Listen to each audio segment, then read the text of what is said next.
Ricky Gervais and his author girlfriend first met 39 years ago when they both attended the University College London together in the 1980s. Jane would soon land a job as a producer on BBC's EastEnders from 1985 to 1994, while Ricky's start in television would come at a much later date after a brief stint at managing the pop band Suede. He landed his big break penning sketches for Channel 4's Comedy Lab in 1998 before becoming a prominent writer and producer of a handful of shows, including The Office and Extras. In a new interview with the Mirror to promote the recently released third series of his Netflix comedy, Ricky said that his soulmate very much inspires the show.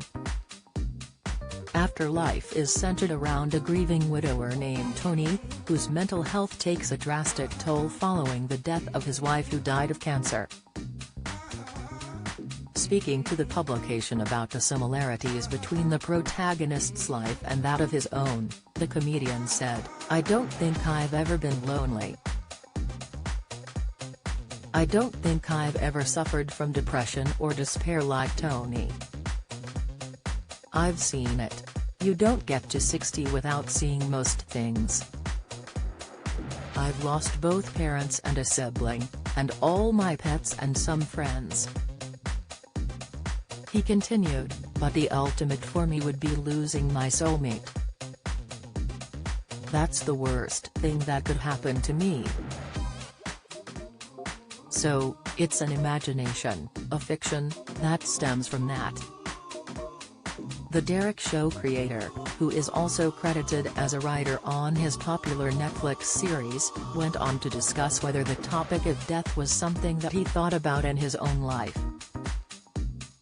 Ricky insisted that while he's pro-assisted dying, he doesn't ponder when he's going to die. "I'm not the sort of person that goes around going, I think I'm going to die one day," he shared.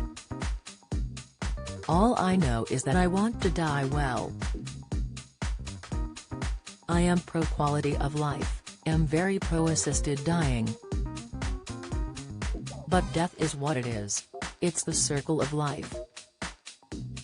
The star added how the only time he worries about his health is when he discovers something out of the ordinary, such as finding a lump on his body.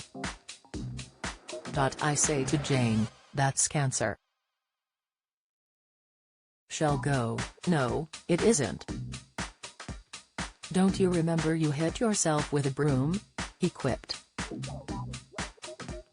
Afterlife has been a huge success for the invention of lying star, with over 100 million people having watched the series since its debut in March 2019.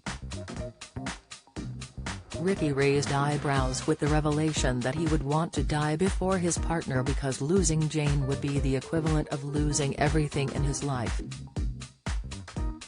His comments were made during his appearance on The One Show this week, where he continued saying that his remark may be selfish, but he personally couldn't imagine a life without the woman he has spent almost 4 decades of his life with. "I had to think, well, what is losing everything? And to me it's your soulmate, your life partner. So that's where it came from," Ricky explained. "I want to go first, which is selfish but I do." The third season of Afterlife can now be streamed on Netflix.